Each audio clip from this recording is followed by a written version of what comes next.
حتیٰ کہ میں آپ کو بتاؤں کار غریب نواز رضی اللہ تعالیٰ عنہ کے مزار اقدس کے باہر حضرت علامہ ارشد القادری رحمۃ اللہ علیہ نے واقعہ نقل فرمایا ہے اور بڑا دل کو ہلا دینے والا واقعہ ہے۔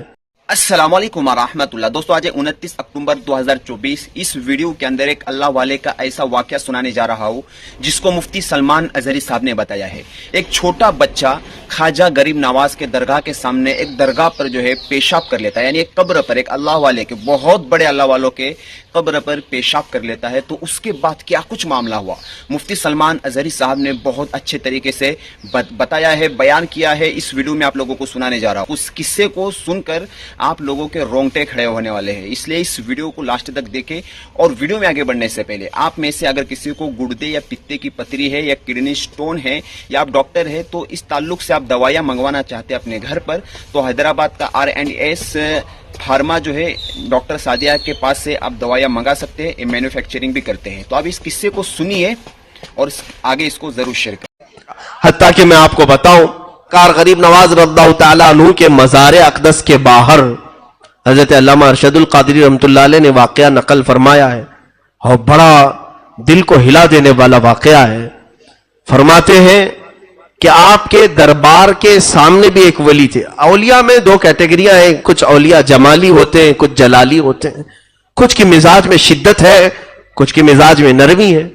حضرت غریب نواز رضی اللہ تعالیٰ عنہ کے دروازے کے باہر آج بھی ایک مزار تھا، وہ ایک بہت بڑے ولی کامل تھے سلسلے چشتیہ کے، ان کی بھی قبر وہاں پر تھی۔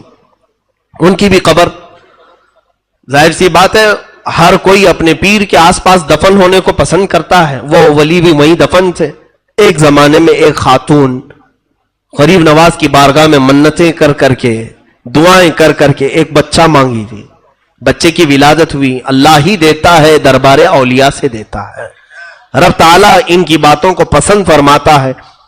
اور وہ عورت اپنے بچے، 1 سال کے بچے کو لے کر کے آئی تھی شکرانے کے لیے اجمیر محلہ میں غریب نواز سرکار کے دربار میں، لیکن وہ باہر ہی ابھی بیٹھی تھی۔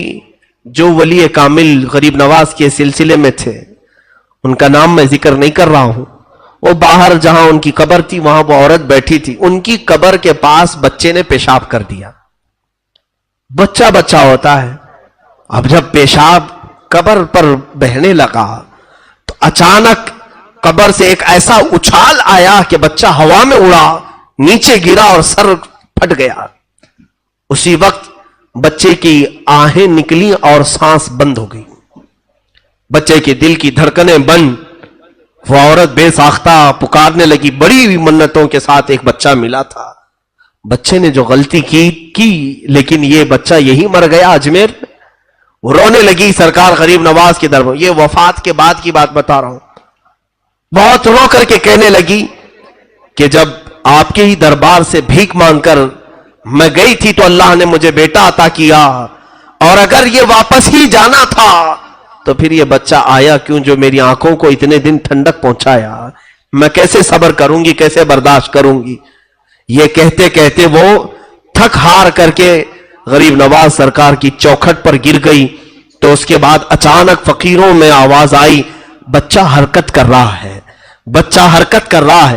جب آ کر کے اٹھا کر کے دیکھے تو وہ بچہ زندہ تھا، اس کی سانسیں چل رہی تھی، رونے لگا اور وہ بچے کو سینے سے لگا کر دوسری طرف پانی پلانے کے لیے گئی۔ ساری بھیڑ اس بچے کو دیکھنے گئی۔ اچانک اس ولی کی قبر پھٹ گئی، جو دروازے کے باہر تھے، قبر پھٹی اور وہاں سے ایک بزرگ نکلے اور کسی کو دکھائی نہ پڑے، اوجھل ہو گئے اور قبر ویسی کی ویسی رہ گئی۔ اور اس کو بعد میں لوگوں نے ڈھانک دیا۔ موجود مشائخ اور اولیاء جو تھے ان سے لوگوں نے سوال کیا کہ کیا ماجرا، ہمیں کچھ سمجھ میں نہیں آیا۔ تو ان بزرگوں نے ڈرتے ڈرتے کہا، بات در حقیقت بادشاہ اعظم کی ہے، سلطان اعظم کی ہے۔ یہ خاتون آئی تھی، یقیناً ان سے مانگا تھا غریب نواز سے، سلطان کی عطا تھی، غریب نواز کی عطا تھی جو بچہ دیا، وہ شکرانے کے لیے آئی، لیکن اس کے بچے نے پیشاب کر کے ان کے دربار میں رہنے والے ایک ولی کی قبر کی بے حرمتی کر دی۔ تو اس ولی کو برداشت نہ ہوا، جلال میں انہوں نے قبر سے ہاتھ اٹھایا تو بچہ اچھل کر کے گرا اور مرا۔ لیکن سرکار غریب نواز کو اس خاتون کا رونا دیکھا نہ گیا اور غریب نواز نے رب ذوالجلال کی بارگاہ میں عرض کی مولا اس بچے کو تقدیر شبہ مبرم سے تو عمر عطا فرما.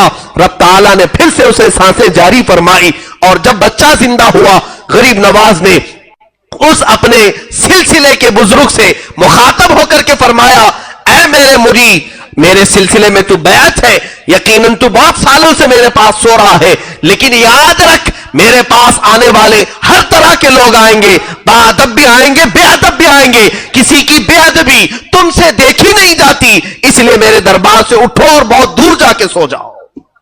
غریب نواز کا حکم آیا کہ میرے پاس آنے والے کئی طرح کے آئیں گے, تم سے ان کی بے ادبی بے دیکھی نہ جائے گی, اٹھو اپنی قبر سے دور جا کر کے سو. ان کی قبر پھٹی اور وہ اٹھے اور چلے گئے. وہاں قبر آج ہے ہی نہیں. علامہ ارشد القادری رحمت اللہ علیہ نے پورا واقعہ لکھا ہے. یہ سلطان الہند ہے جو ہم جیسے نکموں کی حاضری کو بھی آج قبول کرتے ہیں. حتیٰ کہ میں آپ کو بتاؤں غریب نواز کے پڑوسی جو آپ کے مرید تھے انتقال ہو گئے, جنازے میں آپ ساتھ میں جاتے تھے, جب بھی کسی کا انتقال ہو جنازہ اٹھاتے تھوڑے قدم تو چلتے. ان کا مرید تھا, انتقال کیا, دفن تک ساتھ میں گئے. حضرت خواجہ بختیار کاکی فرماتے ہیں دفن کرنے کے بعد جب لوگ پلٹے تو آپ اکیلے قبر کے پاس کھڑے رہ گئے. تھوڑی دیر کے بعد چہرے کا رنگ بدل گیا اور اس کے بعد تھوڑی دیر کے بعد الحمدللہ الحمدللہ کہنے لگے. پوچھا مریدوں نے حضور یہ کیا ماجرا ہے؟ کہا بیعت بھی مریدی بھی عجیب چیز ہے. جو بیعت ہوتا ہے پیر اور مرشد کی بیعت حاصل کرتا ہے یہ بھی عجیب چیز ہے. کہا کیا ہوا؟ کہا کہ یہ میرا مرید انتقال کر گیا, جیسے ہی اسے قبر میں رکھا گیا عذاب کے فرشتے اتر آئے, عذاب کے فرشتے اتر آئے اور میں سہم کر کے پیچھے آ گیا کہ اب شاید اسے عذاب ہوگا. اسی اسنا میں نے اپنے مرشد گرامی خواجہ عثمان ہارونی کو دیکھا اس کی قبر کے پاس. حضرت خواجہ عثمان ہارونی وہ عذاب کے فرشتوں کو روک رہے ہیں کہ اسے عذاب نہ دو, یہ میرے مریدوں میں سے. کہتے ہیں وہ فرشتے کہنے لگے تھا تو آپ کے مریدوں میں سے لیکن آپ کے طریقے پر نہیں تھا, آپ کے راستے پر نہیں چل رہا تھا. حضرت خواجہ عثمان ہارونی نے کہا مجھے میرے رب سے ملنے دو, مجھے میرے رب سے بات کرنے دو. اور خواجہ عثمان ہارونی نے کہا اے رب العالمین تو بھی جانتا ہے اور میں بھی جانتا ہوں اس چیز کو کہ یہ ہمارے طریقے پر نہیں چلا, لیکن اس نے دامن جو پکڑا تھا لوگ مجھے تانا دیں گے کہ عثمان ہارونی کا دامن پکڑا اور عذاب میں مبتلا ہو گیا. اے مولا کیا تیرے دوست کو دنیا والے اس بارے میں تانا دیں تجھے گوارا ہے؟ رب العالمین کی طرف سے ندا ہے اے عذاب کے فرشتوں چھوڑو, جاؤ تم دوسری جگہ پر, اس لیے کہ اس کا ہاتھ معین الدین کے دامن سے لگا ہوا ہے. سرکار غریب نواز نے خود یہ واقعہ بیان کیا, کہا بیعت بھی عجیب چیز ہے. وہ غریب نوازی آج تک قائم ہے. اللہ ہمیں وہ عظمت و ہیبت ہمارے سروں پر ہمیشہ سلامت رکھے.